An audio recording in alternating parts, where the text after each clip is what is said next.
Hey guys, how's it going? My name is Maru, and today I'm going to be showcasing my top 10 list of weapons to use in Thunder Fortress 2. Now keep in mind this is a personal opinion, sorry if I sound weird, I have allergies, but I'm going to be explaining the downsides, the upsides, why those play out, and I'll be explaining a little bit of other stuff to you in this video that you probably have never known. So anyway, let's get started before I drag you off to hell with me.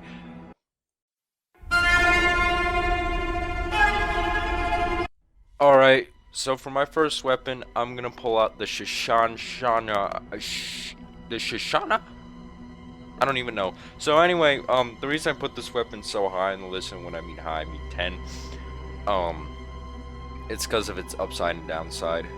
When you think about it, it's really weak if you're gonna try to fight something with it, and honestly, it's like any other weapon. It can grab any item, you know, it can do crits, because crits actually do 2 times the amount of damage than they do in regular TF2. So keep that in mind. If you know the crit values, just multiply those by 2. So anyway, really, the Shoshana, it's just not that good really for me, and here's its stats. So anyway, I hope you know now that's why I don't like this weapon a lot. Anyway, let's head on to number 2.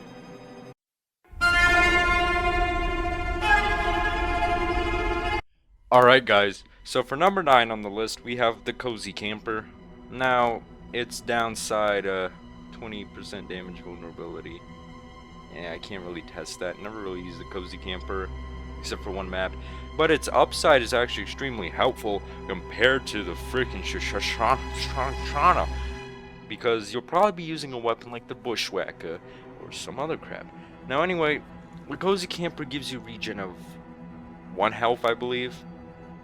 That can be actually helpful if you're not being aggroed, or if you're not aggroing the boss a lot, because since Sniper doesn't have a lot of health, he'll regen his health fairly fast. That's why I really place it above the Shoshana. Anyway, here's the stats for you guys. Now, let's get on to number 8 of our list.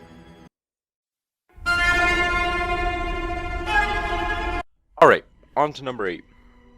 The Darwin's Danger Shield. Now, actually the reason that I put this above the Cozy Camper is because that 20 damage vulnerability can get you killed really fast before you can stun the boss at least once. So the plus 25 health is actually really helpful in some situations, since you'll have 150 HP like the Gunslinger, Engineer, Mini Sentry, freaking bitch. So, yeah, that's why I placed it above the Cozy Camper, because that 1% the 1+ regen probably will not help you a lot, at least from my perspective. It can get you fucked in the ass, but it's all down to personal preference, you know, all that stuff. So anyway, here's the stats, and then let's head on to number 7.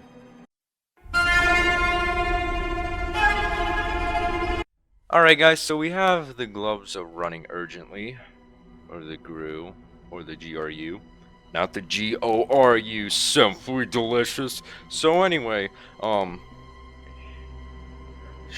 reason I place this weapon on 7 is because of its running capabilities.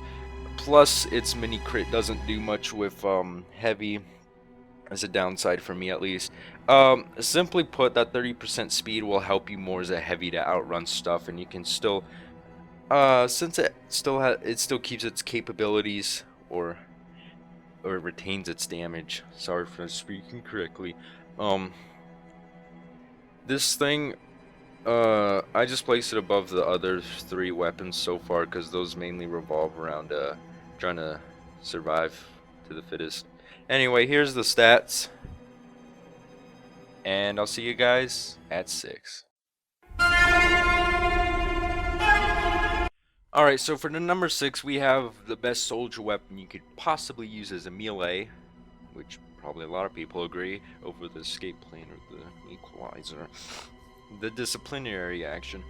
Now, I'm gonna say this, the other 2 soldier weapons that are higher on this list are not available on Globables for some dumb reason. I'm not gonna ask because I don't want to know, even though they don't seem broken and they're balanced. So anyway, this weapon just basically allows you to boost your speed, which can be helpful since if you saw the max speed values for a class, you wouldn't be like surprised. You'd be like, speed's fine.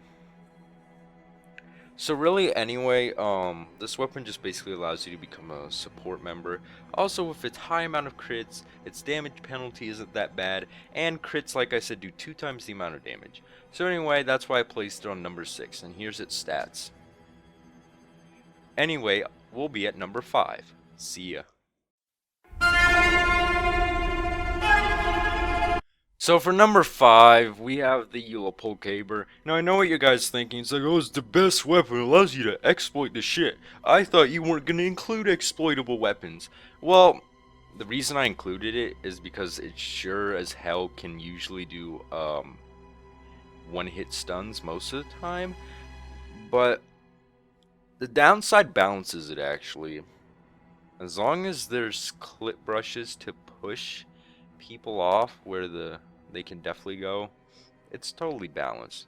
Now the reason I say that is because of its downside. It takes 100 HP as far as I know. It launches you across the map. Okay, let's take that into the account that you can get instantly killed by most bosses once you use that one hit stun. Then it counts for a boss that has less health than what the Caber can do. I don't need to show its stats. I'll just have the stats linked. Anyway, let's head on to number 4.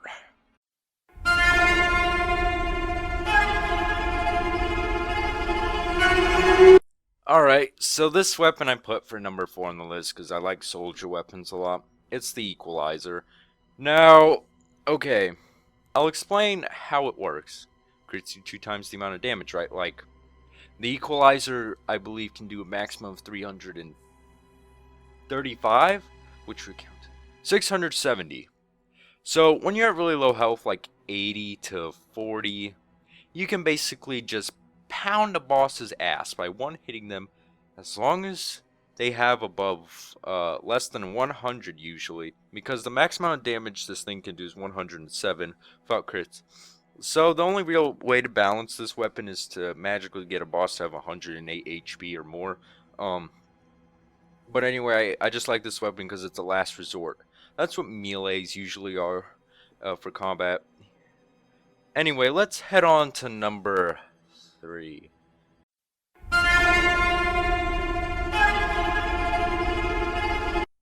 Number 3, the escape plan. Now I put this weapon above a lot of weapons for the reason that it maintains its damage, 65 HP, and its crit, 195, which would be 310 damage. So, the reason I put this weapon so high is because this weapon's really good against a lot of non-insta-kill bosses with the soldier. It simply allows you to escape way faster. And honestly, if you somehow manage to damage spread it when you're really low health, you can still maybe make it out and have that insane speed boost. And potentially even outrun a scout. So anyway, that's it. Let's go to number 2. Okay, so on to number 2 to the list. We have the Power Jack. Now I know what you guys are thinking. You're like, oh, Pyro's a shitty class to play. He's not. There's not a lot of fire type bosses he can protect himself from. Us, the spy's even better. He has a spicicle. No. There's a lot of things wrong. First of all, Power Jack. Okay, it gives you speed. Damage vulnerability, sure. You're not going to kill much. You have a lot of HP. With insta-kill bosses, you won't need to worry about that damage vulnerability. You're still going to run fast. Now, honestly, people say Pyro's worthless. All I'm going to say, this weapon will make him less worthless. Okay? Capiche? You don't need a lot of fire-type bosses to use this class. You just need the Power Jack, in my opinion. Anyway, let's head on to the best weapon, and it's a medic weapon, and it's the most broken weapon. But let's just go to number 1.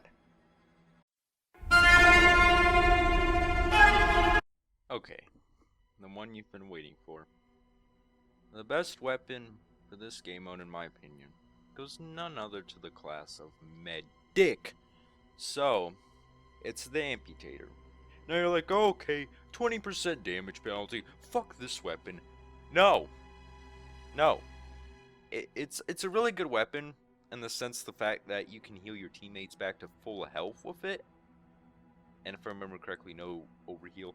So it's basically a support weapon. It's meant to fulfill your role as medic in this game mode, which you're supposed to be doing instead of using the Uber Saw, the Vita Saw, or the Bone Saw. Okay? Those weapons don't even heal your teammates in this game mode. You're not allowed to use secondaries or primaries. The only problem is that if it's used too much, it can break the fucking round. All you need to do is put not a class limit, a weapon limit or a class limit, so that there can be only one amputator on the red team when you play this game mode. Okay, it's not hard, and I'm sorry if I'm ranting. This is why I placed it on number 1. It's a weapon that can heal anyone from certain death and allow your team to continue playing. And as long as it just has one per team, you're fine. You're fine. Anyway, you're fine. Alright guys, so for the closing, I hope you've enjoyed my list. I actually came up with this list about 2 weeks ago, but I just forgot about it until now. So, people think I'm dead. You're stupid. So, go have a sandwich. Go talk about this list to other people if you liked it, Maybe educate them a little bit on what these weapons can do. Anyway, I'll see you guys sooner or later. Sooner or later.